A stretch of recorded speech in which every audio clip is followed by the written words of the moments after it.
Uy! Nandito kayo ulit? Anong nangyari? May concern kayo? Marami! Sagutin mo kami sa video na to! Game!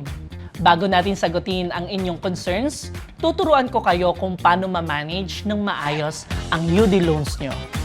Sa mabilis na salita, paano gagawing good debt at hindi bad debt. I-discuss na natin kung ano ang good debt at bad debt. Ang good debt o mabuting pangungutang ay para sa ikabubuti ng inyong financial life. Ito yung extra cash na may patutunguhan at ito ang paglo-loan ng pera na alam mong kaya mong bayaran.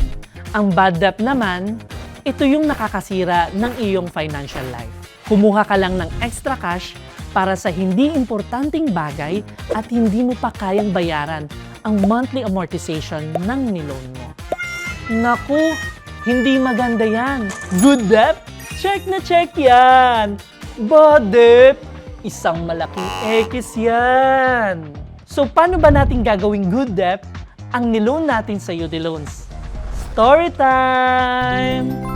Ito si Yudi, isang call center agent na nangangarap magsimula ng isang business para makatulong sa kanyang pamilya. Hindi niya ito magawa-gawa kasi wala siyang puhunan.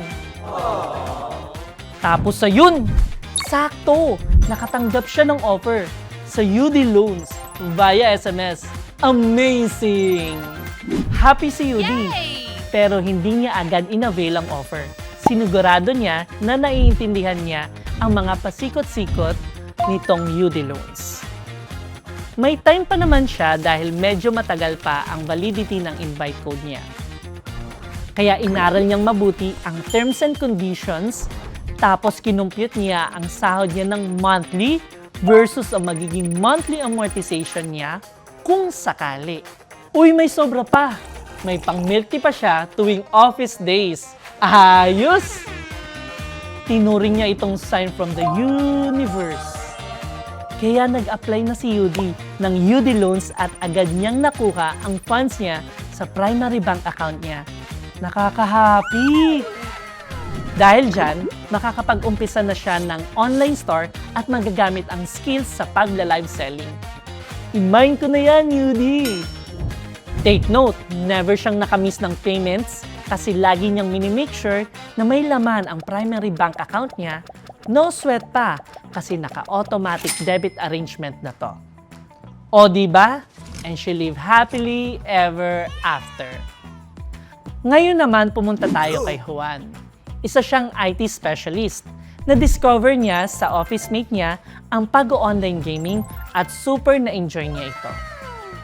Naisip niya, what if bumili na rin ako ng aking gaming laptop? Sana all. Mapapasana all ka na lang talaga, no? Ayun lang. Wala siyang extra funds dahil sapat na lang ang sahod niya sa mga binabayaran niyang bills at mga extra gastusin. Nag-start na siyang mag-ipon para dito. Masipag si Juan mag-ipon. Yun nga lang, medyo naging impatient na siya. Tapos boom! Nag-text na si UD Loans ng invite code. Grabe ang tuwa ni Juan hanggang langit. Na-imagine na niya yung setup ng kwarto niya, na-imagine na niya yung setup ng laro niya na pang-malakasan at pang-Olympics. Sana all. Agad-agad siya nag-apply tapos, tada! Credited na sa primary bank account niya in just minutes. Sobrang excited si Juan. Pumunta siya agad sa mall at nakabili siya ng dream gaming setup niya. Happy na happy yun! Pagdating ng due date niya sa UD Loans, wala nang funds sa primary account niya kasi pinangbayad niya sa mga gustusin for the month hanggang sa nagpatong-patong yung balance niya sa UD Loans tapos lumaki ng lumaki yung past due niya dahil sa penalty at collection fees. Ang ending, nawalan na din siya ng ganang maglaro at di na nasulit ang gaming setup. Ayaw natin yan, kaya importante talaga i-assess muna ang lahat bago mag-loan. Hindi ito basta-basta. Sino dapat tularan pagdating sa pagmamanage ng loan? Si Yudi o si Juan? See you Budget! Tularan natin si UD. Maging pulido tayo at matutong magplano ng mabuti.